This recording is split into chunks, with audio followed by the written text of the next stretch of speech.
आरती पृथ्वीसाठी towel घेऊन येते तर पृथ्वी बाथरूममध्ये असतो आणि आरती त्याला उघड्या अवस्थेमध्ये पाहून तिला खूप मोठा धक्का बसतो, पण तरीसुद्धा खूप हिम्मत करून त्याला ती टॅवेल देते. तर आरतीला तिथे पाहून पृथ्वी खूप घाबरतो. पृथ्वी आरतीला म्हणतो, कोण आहेस तू? बाथरूमचा दरवाजा नॉक करून यायला शिकवलं नाही का तुला? तर आरती पृथ्वीवरती भडकते. आरती पृथ्वीला म्हणते, एवढं मोठं घर आहे, घरामध्ये बाथरूमची कडी लावून बसायला शिकवलं नाही का तुला? ज्याचं करायला जावं भलं तेच म्हणतं माझंच खरं. तर पृथ्वी आरतीला म्हणतो, तुला कुणी सांगितलं माझं भलं करण्यासाठी?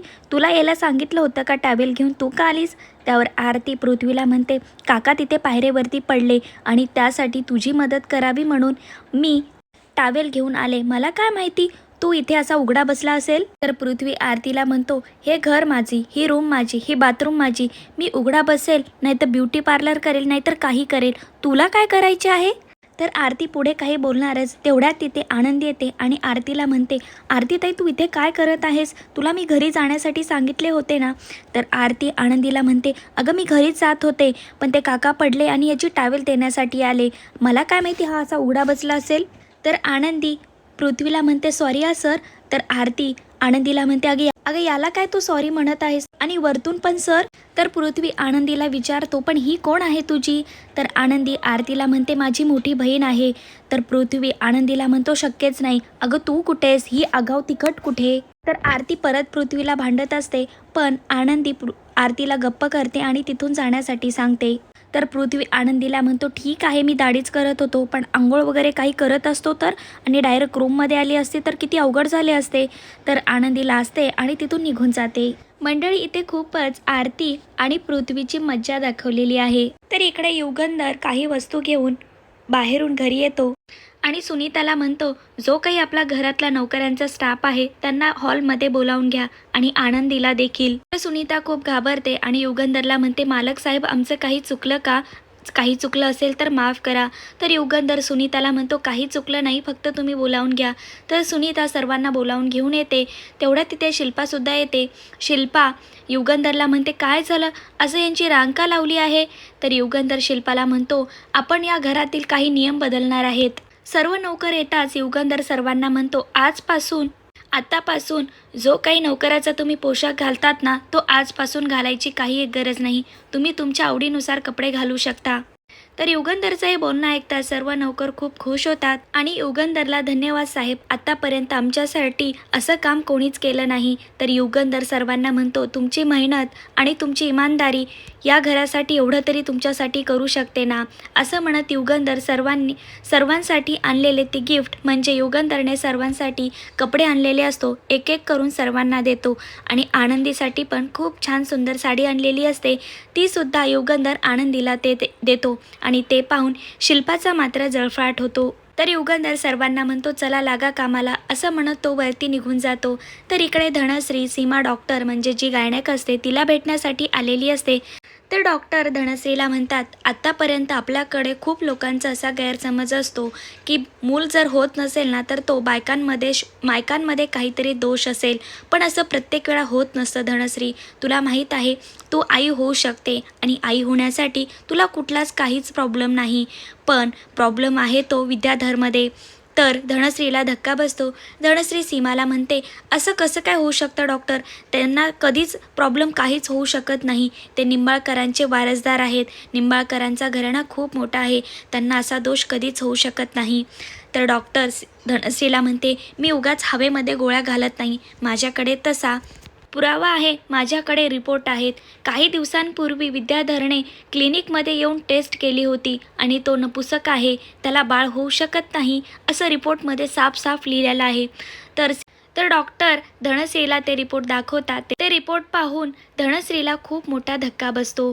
तर इकडे पृथ्वी आणि मिताली गाव फिरण्यासाठी आलेले असतात आणि लहानपणी ज्या ठिकाणी ते नेहमी यायचे आणि तेथील झाडाच्या कैऱ्या तोडायचे ती त्यांना आठवण येते.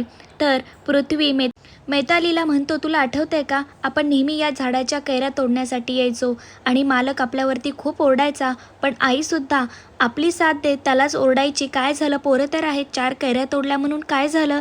आणि आई म्हणायची, विकत आणण्यापेक्षा चोरून खाल्लेल्या कैऱ्यामध्ये वेगळीच मज्जा असायची आणि बाबा आपल्याला खूप ओरडायचे. बाबा म्हणायचे, असे चोरीचे काम कशाला करता, विकत तुम्हाला आणता येत नाही का?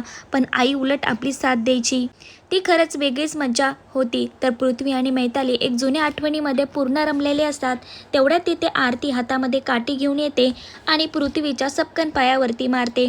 तर पृथ्वी खूप घाबरतो आणि मला मारत का आहेस? तर आरती पृथ्वीला म्हणते, तू एवढ्या मोठ्या घरचा आहेस, इथे चोरी करण्यासाठी आला आहेस का? लाज वाटत नाही का तुला? तर पृथ्वी आरतीला म्हणतो, अगं बाई, पण वरती कैऱ्या तरी आहेत का? तर आरती पृथ्वीला म्हणते, पण असत्या तर तू नक्की तोडल्या असत्यास ना? आता तर तेच म्हटलास ना, असत्या तर मी नक्की कैऱ्या तोडून घेऊन गेलो असतो. तर पृथ्वी आरतीला म्हणतो, मी तोडून घेऊन गेलो असतो, पण तुला त्याचे पैसे सुद्धा दिले असते. असं पण मला फुकटचं कोणाची खायची सवय नाही. तर आरती पृथ्वीला म्हणते, हाच तुम्हा लोकांचा, श्रीमंत लोकांचा प्रॉब्लेम आहे. तुम्हाला असे वाटते की पैशानं तुम्ही काही विकत घेऊ शकता, गर्विष्ठ कुठले. तर पृथ्वी आणि आरतीचा वाद खूप वाढलेला असतो. तर पृथ्वी आरतीला म्हणतो, तुला असे वाटत असेल ना की या झाडाखाली उभं राहून तू भाडं घेणार आहे, तर त्याचं सुद्धा मी भाडं देतो, कारण ही बागसुद्धा मी विकत घेऊ शकतो, तर भाडं तर देऊ शकतो. असं म्हणून पृथ्वी चक्क आरतीच्या हातावरती पैसे ठेवतो आणि रागाने तिथून निघून जातो. तर आरती मैतालीला म्हणते, आता तुला काय वेगळं सांगायचं का? चल निघितून. बिचारी मैताली पृथ्वीचा वाद पाहूनच घाबरून तिथून पळ काढते. तर इकडे युगंधर बाहेर जाण्यासाठी निघालेला असतो. तेवढ्यात तिथे शिल्पा युगंधरला बोलण्यासाठी येते. तर युगंधर शिल्पाला म्हणतो, मला बोलण्यासाठी आली असेल तर मला कंपनीमध्ये खूप महत्त्वाची मीटिंग आहे, मला जायचं आहे. तर शिल्पा युगंधरला म्हणते, नाही, मला तुला महत्त्वाचं बोलायचं आहे. तुझं काय चालू आहे? तुला नोकरांचा पोशाख बदलण्याची काय गरज होती? आणि मला माहीत आहे ते फक्त आणि फक्त तू आनंदीसाठी केलं आहे. त्या कालच्या आलेल्या पोरीसाठी तुला एवढं करायची काय गरज आहे? तर युगंधर शिल्पाला म्हणतो, ताई, उद्या वटपौर्णिमा आहे. घरामध्ये नोकराच्या कापडामध्ये त्या पोरीला तसं कुणी बघितलं ना तर गावातील लोक काय म्हणतील? मला तिची काळजी नाही, मला या निंबाळकर घराण्याची काळजी आहे.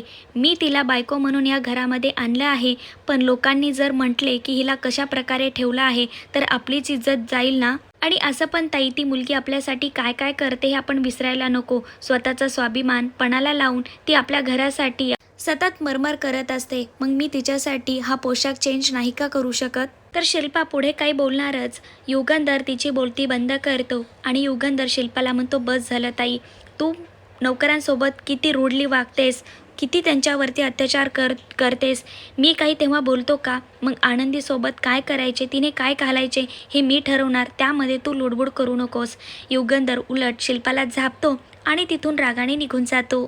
तर शिल्पा विचार करते, माई बापू आणि नौकरसुद्धा तिचा पाठलाग करतात, म्हणजे तिच्या होला हो करतात. आता युगंधरसुद्धा तिच्या होला हो करत आहे आणि तिच्या प्रेमाच्या बळी पडत आहे. आता मला काहीतरी अशी चाल चालावी लागणार जेणेकरून सर्व फासे उलटे पडतील आणि सर्व काही माझ्या हातात होईल.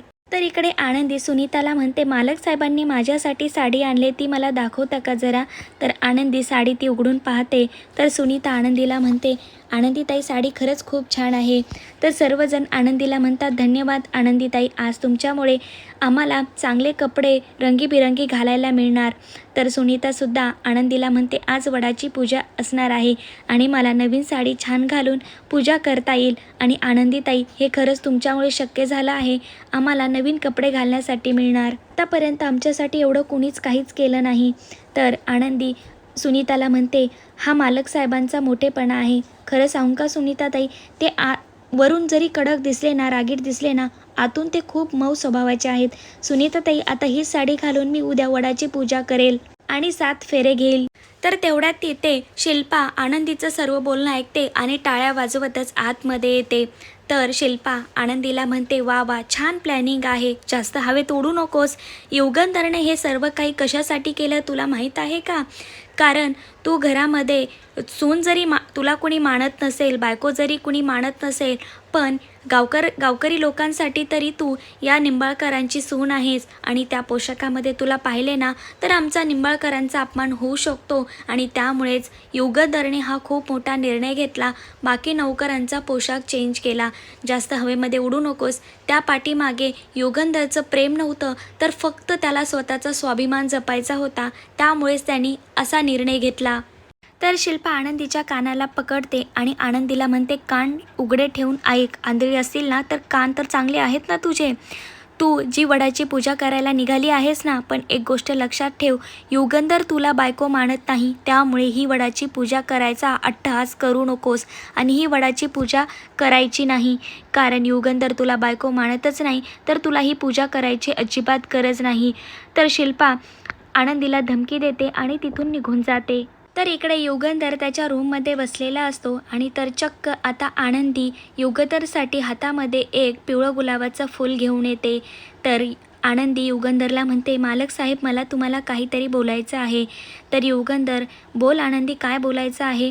तर आनंदी युगंधरला म्हणते, हे गुलाब तुमच्यासाठी. तर युगंधर आनंदीला म्हणतो, पण हे कशासाठी? तर आनंदी युगंधरला म्हणते, मला तुम्ही साडी दिली त्याबद्दल. तर युगंधर आनंदीला म्हणतो, खरं तर मी तुझे आभार मानले पाहिजे. या घरामध्ये सुख शांती यावी, वाद कमी व्हावेत, शांतता राहावी, त्यासाठी चक्क तू नौकर बनायला तयार झालीस, तू नौकर बनलीस. खरं तर हे माझ्या मनाला कधीच पटत नाही, त्यामुळे मी तुला थँक्यू सो मच असं म्हणायला पाहिजे. तर आनंदी खुश होते, मेन्शन नॉट असं म्हणते. पण युगंधरला काही इंग्लिश कळत नाही. युगंधर मेन्शन नॉट हे काय असं म्हणतो. तर आनंदी मेन्शन नॉट परत असं म्हणते. तर युगंधर परत त्यावरती सेम टू यू असं म्हणतो. तर आनंदीला धक्का बसतो. तर आनंदी येते मी असं म्हणते आणि खाली येता वेळेस आनंदी विचार करते, मालक साहेबांना इंग्लिश येत नाही का?